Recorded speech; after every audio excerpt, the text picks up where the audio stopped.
Student, today I am going to start the problem. So I am taking the simple problem. So problem on applying rules for transferring the notional profit.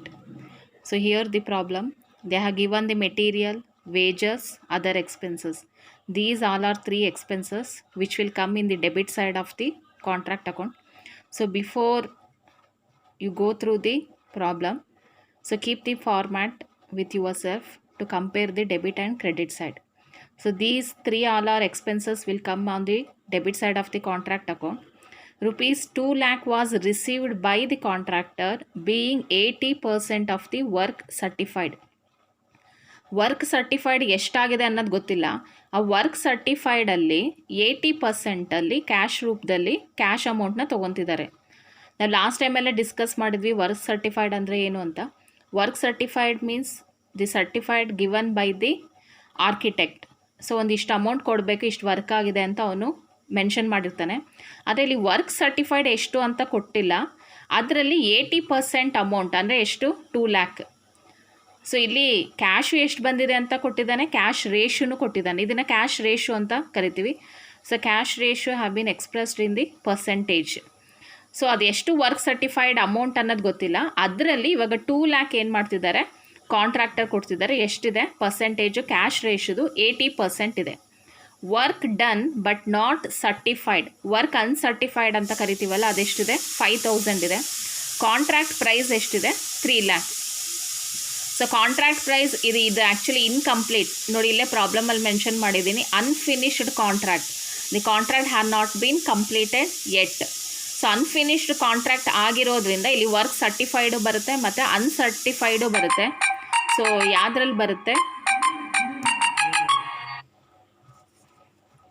Work certified ಮತ್ತು uncertified ಎರಡೂ ಬರುತ್ತೆ. So ಯಾವುದ್ರಲ್ಲಿ ಬರುತ್ತೆ ಅಂದರೆ contract account credit side ಬರುತ್ತೆ. ಇವಾಗ answer ತೋರಿಸ್ತಿದ್ದೀನಿ. Contract account, material, wages ಇದು ಡೆಬಿಟ್ ಸೈಡ್ ಹಾಕ್ತಿದ್ದೀನಿ. ಇವಾಗ ವರ್ಕ್ ಇನ್ ಪ್ರೋಗ್ರೆಸ್ ಅಂತ ಕ್ರೆಡಿಟ್ ಸೈಡ್ ನೀವು ಫಾರ್ಮ್ಯಾಟ್ ಇಟ್ಕೊಂಡ್ರೆ ಸಿಗುತ್ತೆ. ವರ್ಕ್ ಇನ್ ಪ್ರೋಗ್ರೆಸ್ನ 2 ಟೈಪಾಗಿ ಡಿವೈಡ್ ಮಾಡ್ತೀವಿ. ಒಂದು ವರ್ಕ್ ಸರ್ಟಿಫೈಡ್ ಮತ್ತು ಇನ್ನೊಂದು ವರ್ಕ್ ಅನ್ಸರ್ಟಿಫೈಡ್. ಆ್ಯಕ್ಚುಲಿ ನಮಗೆ ವರ್ಕ್ ಸರ್ಟಿಫೈಡ್ ಅಮೌಂಟ್ ಎಷ್ಟು ಅಂತ ಗೊತ್ತಿಲ್ಲ. ನಮ್ಗೆ ಗೊತ್ತಿರೋದೆ ಕ್ಯಾಶ್ ಮಾತ್ರ ಎಷ್ಟು ರಿಸೀವ್ ಮಾಡಿದ್ದಾರೆ out of work certified. So ಇಲ್ಲಿ ವರ್ಕ್ ಸರ್ಟಿಫೈಡ್ನ ಕ್ಯಾಲ್ಕುಲೇಟ್ ಮಾಡಬೇಕಾಗುತ್ತೆ. ವರ್ಕ್ ಸರ್ಟಿಫೈಡ್ ಮಾಡೋದು ಈ ರೀತಿ, ನಾವು ಯಾವಾಗಲೂ ವರ್ಕ್ ಸರ್ಟಿಫೈಡ್ನ 100% ಅಂತ ಅಸ್ಯೂಮ್ ಮಾಡ್ಕೊತೀವಿ. ಆ್ಯಕ್ಚುಲಿ ಕ್ಯಾಶ್ ರಿಸೀವ್ ಮಾಡಿರೋದೆಷ್ಟು 80%. ಕ್ಯಾಶು ಅಮೌಂಟು ಕೊಟ್ಟಿದ್ದಾನೆ 2 ಲ್ಯಾಕ್. 80%ಗೆ 2 ಲ್ಯಾಕ್ ಅಮೌಂಟ್ ಆದರೆ ವರ್ಕ್ ಸರ್ಟಿಫೈಡ್ 100% ಅಂತ ನಾವು ಅಸ್ಯೂಮ್ ಮಾಡಿದ್ರೆ ಕ್ರಾಸ್ ಮಲ್ಟಿಪ್ಲಿಕೇಶನ್, ಆವಾಗ ವರ್ಕ್ ಸರ್ಟಿಫೈಡ್ ಎಷ್ಟು ಬರುತ್ತೆ 2,50,000. ಅರ್ಥ ಆಗ್ತಿದೆ ಅನ್ಕೊತೀನಿ. ವರ್ಕ್ ಸರ್ಟಿಫೈಡ್ ಪ್ರಾಬ್ಲಮಲ್ಲಿ ಡೈರೆಕ್ಟಾಗಿ ಕೊಟ್ಟಿಲ್ಲ, ಆದರೆ ಕ್ಯಾಶ್ ರಿಸೀವ್ಡ್ನ ಕೊಟ್ಟಿದ್ದಾನೆ. ಸೊ ಆ ಕ್ಯಾಶ್ ರಿಸೀವ್ಡ್ ಬೇಸಿಸ್ ಮೇಲೆ, ಆ ಪರ್ಸೆಂಟೇಜ್ ಬೇಸಿಸ್ ಮೇಲೆ ನಾವು ವರ್ಕ್ ಸರ್ಟಿಫೈಡ್ನ ಕ್ಯಾಲ್ಕುಲೇಟ್ ಮಾಡ್ತೀವಿ. ವರ್ಕ್ ಸರ್ಟಿಫೈಡ್ ಅವೆಲ್ಲ 100% ಅಂತ ಅಸ್ಯೂಮ್ ಮಾಡೋದ್ರಿಂದ ಕ್ಯಾಶ್ ರಿಸೀವ್ಡ್ 80% ಆಗಿರೋದ್ರಿಂದ 80%ಗೆ 2 ಲ್ಯಾಕ್ ಅಮೌಂಟ್ ಆದರೆ 100%ಗೆ ಎಷ್ಟು. So then 100% it will be 2,50,000. Work certified amount ಸಿಕ್ತು. ನೀವು ಫಾರ್ಮ್ಯಾಟ್ನ ತೆಗೆದ್ರೆ ಸಿಗುತ್ತೆ. ವರ್ಕ್ ಸರ್ಟಿಫೈಡ್ ಕ್ರೆಡಿಟ್ ಸೈಡ್ ಹಾಕ್ತೀವಿ, ವರ್ಕ್ ಇನ್ ಪ್ರೋಗ್ರೆಸ್ ಅಂಡರಲ್ಲಿ. ವರ್ಕ್ ಸರ್ಟಿಫೈಡ್ 2,50,000, ವರ್ಕ್ ಅನ್ಸರ್ಟಿಫೈಡ್ ಅವನೇ ಅಮೌಂಟ್ ಕೊಟ್ಟಿದ್ದಾನೆ, ಎಷ್ಟಿದೆ 5,000. ಸೊ ನೀವು ಬ್ಯಾಲೆನ್ಸ್ ಮಾಡಿದ್ರೆ ಬ್ಯಾಲೆನ್ಸಿಂಗ್ ಫಿಗರ್ ಏನಾಗುತ್ತೆ, ನೋಷ್ನಲ್ ಪ್ರಾಫಿಟ್. ನಾವು ಲಾಸ್ಟ್ ವೀಡಿಯೋದಲ್ಲಿ ಡಿಸ್ಕಸ್ ಮಾಡಿದ್ವಿ, ನೋಷ್ನಲ್ ಪ್ರಾಫಿಟ್ ಏನಾದರೂ ಬಂದರೆ ಅದು ಅನ್ಫಿನಿಶ್ಡ್ ಕಾಂಟ್ರಾಕ್ಟ್. ಅನ್ಫಿನಿಶ್ಡ್ ಕಾಂಟ್ರಾಕ್ಟಲ್ಲಿ ಸೊ ಒಂದು ಸ್ವಲ್ಪ ಅಮೌಂಟ್ನ ನಾವು ಎಲ್ಲಿ ಕಳಿಸ್ಬೇಕು, P&L ಅಕೌಂಟ್, ಇನ್ನೊಂದು ಸ್ವಲ್ಪ ಏನು ಮಾಡಬೇಕು, ರಿಸರ್ವ್. ಅದಕ್ಕೆ ರೂಲ್ಸ್ ಇದೆ. ರೂಲ್ಸ್ನ ಹೇಗೆ ಅಪ್ಲೈ ಮಾಡ್ತೀವಿ ಅನ್ನೋದು ಈ ಪ್ರಾಬ್ಲಮಲ್ಲಿ ತೋರಿಸ್ತೀನಿ. ಈ ರೂಲ್ಸ್ ಅಪ್ಲೈ ಮಾಡೋದಕ್ಕೆ ತುಂಬ ಇಂಪಾರ್ಟೆಂಟ್ ಯಾವುದು ಅಂದರೆ ಕಾಂಟ್ರಾಕ್ಟ್ ಪ್ರೈಸ್. ಈ ಕಾಂಟ್ರಾಕ್ಟ್ ಪ್ರೈಸ್ನ ವರ್ಕ್ ಸರ್ಟಿಫೈಡ್ಗೆ ಏನು ಮಾಡ್ತೀವಿ, ಕಂಪೇರ್ ಮಾಡ್ತೀವಿ. So calculation of the profit credited to P&L account. Contract price 3 lakh ಇದೆ, ವರ್ಕ್ ಸರ್ಟಿಫೈಡ್ 2,50,000 ಕ್ಯಾಲ್ಕುಲೇಟ್ ಮಾಡಿರೋದು. ನೋಡಿ ಪರ್ಸೆಂಟೇಜ್ನ ಕ್ಯಾಲ್ಕುಲೇಟ್ ಮಾಡೋದಕ್ಕೆ ಇದೇ ಫಾರ್ಮುಲಾ.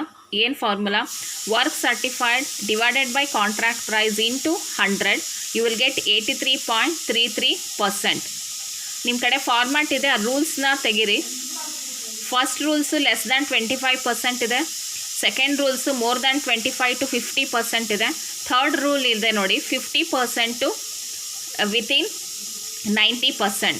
ಸೊ ನೋಷನಲ್ ಪ್ರಾಫಿಟ್ನ ಟ್ರಾನ್ಸ್ಫರ್ ಮಾಡಬೇಕಾದ್ರೆ ಎಷ್ಟು ಟ್ರಾನ್ಸ್ಫರ್ ಮಾಡಬೇಕು, ಯಾರು ರೂಲ್ಸ್ ಅಪ್ಲೈ ಮಾಡಬೇಕಂದ್ರೆ ಫಸ್ಟ್ ನಾವು ಪರ್ಸೆಂಟೇಜ್ನ ಕ್ಯಾಲ್ಕುಲೇಟ್ ಮಾಡಬೇಕು. ಸೊ ಪರ್ಸೆಂಟೇಜ್ನ ಈ ರೀತಿ ಕ್ಯಾಲ್ಕುಲೇಟ್ ಮಾಡ್ತೀವಿ. ಯಾವ ರೀತಿ? Work certified divided by contract price into 100. ನೋಡಿ, ಕಾಂಟ್ರಾಕ್ಟ್ ಪ್ರೈಸ್ ಯಾವ ಅಕೌಂಟಲ್ಲೂ ಬರಲ್ಲ, ಅದು ಬರೋದೇ ಎಲ್ಲಿಗೆ? ಇಲ್ಲಿ ಕ್ಯಾಲ್ಕುಲೇಷನ್ ಪರ್ಪಸ್. 83% ಅಂದರೆ so definitely the third rules will be followed. So that is more than 50%, less than 90%. ಆ ರೂಲ್ಸ್ ಫಾರ್ಮುಲಾ ನಿಮ್ಗೆ ಗೊತ್ತು. Notional profit into 2/3 cash ratio. ಇಲ್ಲಿ ಕ್ಯಾಶ್ ರೇಷಿಯೋ ಇದ್ದರೆ ನೀವು ಅದನ್ನೇ ಡೈರೆಕ್ಟಾಗಿ ಹಾಕೊಬೋದು. ಇಲ್ಲ ಅಂದರೆ ಆಲ್ಟರ್ನೇಟಿವ್ ಇದೆ ನೋಡಿ, cash received divided by work certified, ಅದಾದರೂ ಹಾಕೊಬೋದು. ಕ್ಯಾಶ್ ರೇಷಿಯೋ ಇದ್ದರೆ ಡೈರೆಕ್ಟಾಗಿ ಅದನ್ನೇ ಹಾಕೊಳ್ಳಿ. 75,000 ಇದೆ ನೋಷನಲ್ ಪ್ರಾಫಿಟ್, 2/3 ಕ್ಯಾಲ್ಕುಲೇಷನ್ ಮಾಡಿದ್ರೆ ಎಷ್ಟು ಬರುತ್ತೆ? ಪ್ರಾಫಿಟ್ P&L ಅಕೌಂಟ್ಗೆ ಟ್ರಾನ್ಸ್ಫರ್ ಮಾಡೋದು 40,000. ಸೊ 75,000ಅಲ್ಲಿ 40,000 P&L ಅಕೌಂಟ್ಗೆ ಟ್ರಾನ್ಸ್ಫರ್ ಮಾಡಿದ್ರೆ the remaining will be transfer to reserve. So please go through this problem so with this format and rules. Thank you, students.